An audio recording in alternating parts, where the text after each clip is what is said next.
So Joey, can you walk us through exactly how this works? Yeah. Okay, so I think the most important thing is right when you turn it on, all of this content and all of your friends are just right there. So this actually replaces the Android lock screen. Exactly. It's there right when you turn it on. And you can see, you have the clock for a second so you can glance at the time, but then it's replaced. So if you need to check the time, you can just flick it on. But then if it gets quickly replaced with the caption for the story behind it. So then you also have notifications and message notifications here. And then you have your profile picture right here, which we've been calling the bobble. So it's your little bobblehead. And is this kind of like newsfeed photos scrolling through here? Exactly. Or So is it curated? It's almost your exact same newsfeed. We didn't get to every story type like we were talking about there, but it's photos, statuses, links, open graph stories. So you'll have Instagram and Foursquare and Pinterest in here, and it's just all of the photos redesigned to be extremely immersive. And you can see This is the kind of state where you can do notifications and bobble, but then we have a thing called feed, the feed state, where if I tap or if I slide my notifications down, if I flick them down, then it just pops and now I'm in a feed mode. So this is full on feed consumption. I have comment and the likers and commenters. For you can see here, this is a status in small mode. And then when I go into feed mode, it just becomes that much more immersive. The text grows. So this is the caption of the image right here? No, this is a status update. So this is Justin, his status, and then in the background is his actual cover photo. So each of your statuses are kind of branded with your identity. And it makes it just feel extremely rich and you have, a lot of everything, yeah. So this kind of ties in with the new newsfeed to that extent as well. Exactly, yeah. And so then you can swipe through. Here's another status, getting a lot of statuses. And you then can like or comment? Yeah. So you can double tap to and it follows your thumb around, which is pretty nice. And you see how everything has this very bouncy physics. We basically built everything around a new physics engine, so everything feels super fun to play with, and everything feels nothing is on a linear animation or nothing is timed. Everything is just based on the way that you move. And so I know that this is running on kind of a mid-range Qualcomm Snapdragon processor. Does rewriting all those physics, does that slow down the phone, or was it kind of built for this type of experience? So this phone actually works amazing, and we spent so much time making sure that all of on every device that we support, all of these physics and all the interactions were the best that there is on Android yet. So even things like paging, this paging is super fast. It's not, and everything, if I throw it, you can see it bounces back. And so everything is just super responsive. So let's get past the lock screen. Yeah, okay. So now you can, you have notifications. Again, you can throw them single ones away, or if you long press and they're multiple, it would collect up and you can throw them all away. So what did you just do there? So this is the bobble, your profile picture. So when you turn it on, you can tell it's your phone. There's a nice personalization there. But when you press and hold on it, you basically get three options. One is to go to Messenger, so you can just quickly shoot off a message. Another one is apps, so you can go and access all of your apps. And then the third one is your last app. So it's basically unlocking your phone. So if you're, like Adam said, if you're listening to music and you're running and you just want to quickly change the song, you can just pick it up, take it out, and swipe it to the right, and it will always take you back to your last app. And is that Messenger app, is that the new one for Android that also includes SMS texts? Yep, it is, yep. So then you can swipe up, and this is also really fun. This thing's also, and there's actually sounds. Let me see if I can turn this up.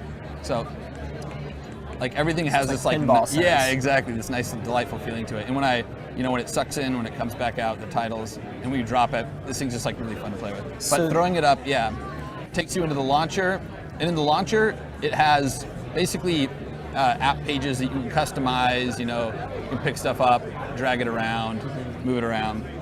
And you also have status, photo, and check-in as if this was kind of your Facebook app. But you exactly. So it's a quick way where if you just want to pull your phone out, swipe up and check in somewhere, it's really, really easy to do. And then we also have the concept of an app drawer. So this is a concept that exists on Android where these are all of your bookmarks, but then you also have other apps that you can have if you access that's one more swipe to the left. Exactly. So you'll always start on your first page, but then one swipe to the left will take you to all your apps. And you can pick something up from over here, this is the home app, pick it up, and I can just drop it. It takes me to the first open spot, an open page. And does that bring you back to your cover feed? So this is something that you need when you're a download. And so if people were to ever like go back to their other launcher, they would need a way to get back to this launcher, and so they could reset this as their intent. And how does this kind of play with something like Google Now, where you're swiping from the bottom of the phone, like if you were to use this on a phone with Yeah, Google so Now? we still have Google Now, where if you long press down here, it takes you into Google Now, and so you still have Google Now accessibility, and a double tap here takes you to the app switcher, kind of like an iOS. And so, yeah, so Google Now works perfectly with this, and yeah, Google Now is awesome. So And is this a menu button? yeah, so this is menu, and we just wanted these buttons and kind of the other things with the rest of this device to recede as much into the background as possible. So not having extremely complicated glyphs down there, but just really simple.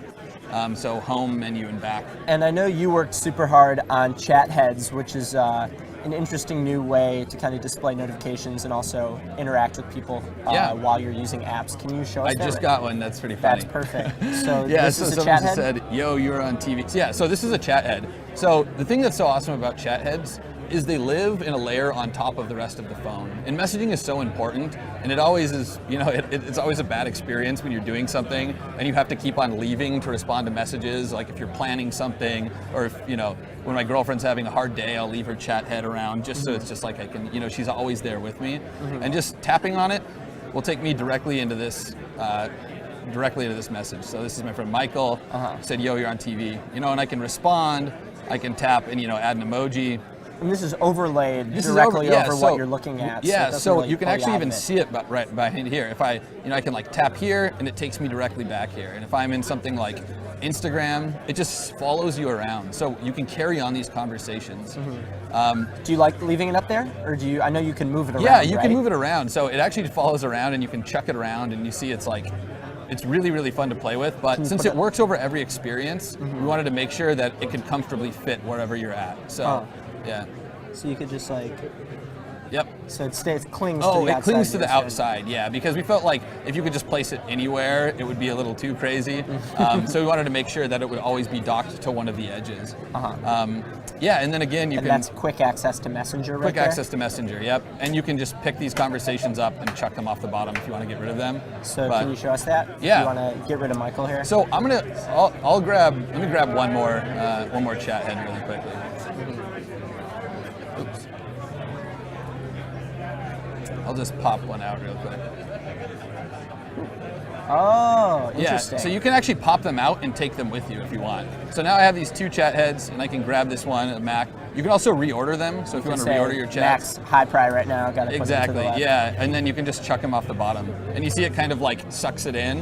And it's really cool because you don't have to drag your finger all the way down here. It's just with a little flick, it flies down, and there's like gravity on this thing that actually sucks it in. Took months. Of Exactly, tweaking yeah. to But get it's that so right. worth it because it's from like 5 minutes ago. So it's really cool to wake my phone up and I'm in this location and I see photos of other things happening in this location. But if I want to zoom out, I just long press. It's like this non-modal photo viewing state. Throw him out of there. And so I can just long press, and then when I let go, it pops back in, and I can like move my phone out. Also for the UFI, or for the likes and comments, I can just tap I like there. UFI. It's easier to understand. Yeah. For the likes and comments, you can just tap down here. It pops up this popover, and I can just swipe it down, and it closes. And so I know a lot of people who use Android like to customize their home screen or their widgets and things like that. How do those play into this experience? So we're not supporting widgets. There's a lot of things, we wanted to make sure everything that we shipped in this first version was like the best possible way we could get it. And so just by the nature of that, there's a lot of things you have to cut. So things like widgets, we didn't get in there, but we're looking at and exploring all those options. So.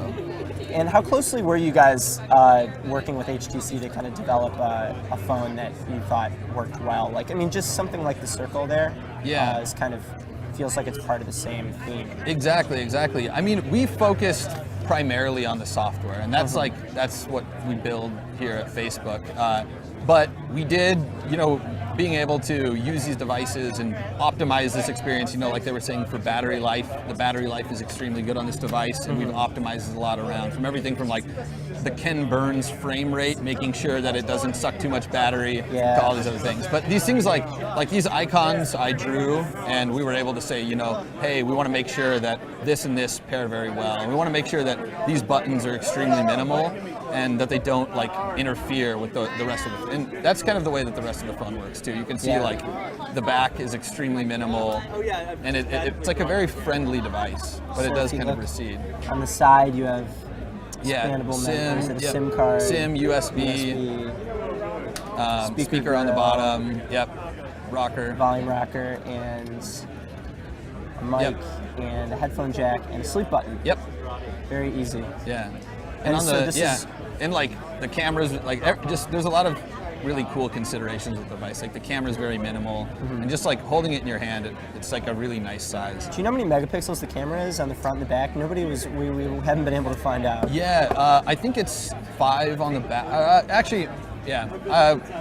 You asked someone from HTC. And is all this stuff loading in the background?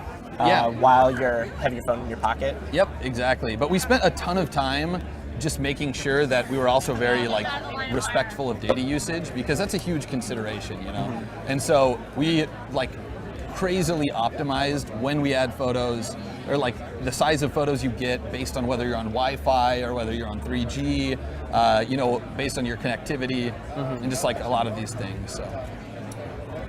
So is this the same dialog box that you might find within the Facebook app? It's just kind of popped out right here. Yep.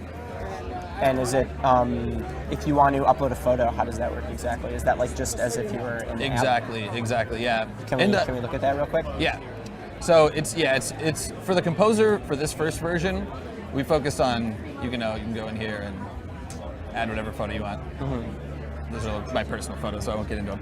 But then when you post it, it posts just directly into Facebook. But the Composer experience is like the one that exists today. But we're really excited. I mean, there's so many things that we have, we've thought a lot about and have started working on that we haven't been able to get into this first version, just because that's the nature of shipping products, but we're really excited about that. And is there anything else on Android that you kind of compromised in order to have this really clean Facebook experience?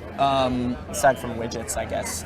Is there a notification? No, there's still the notification tray, so you can always pull it down and see the rest of the Jelly Bean notification tray? Exactly, yep. So we kept a lot of this stuff because a lot of it's, it works perfectly synchronous with our products. And you don't really see the status bar too much when you're kind of going around, right? Yeah, so for cover feed, it's just not even there. Yeah, for cover feed, we felt like, right when you start, you can check it off. You see the time and you see these photos. You want it to be like as immersive of a content experience as possible. So you can still do the same gesture of pulling it down to peek at it and then pulling it again to pull it down. But that's just custom catered for this experience, because having edge-to-edge photos just worked so much better and it felt so much better. But we didn't want to make it so you had to go somewhere else for the status bar. So, and even in here, you can do the same thing. So is this your new phone from now on, Joey? It is. I know, yeah.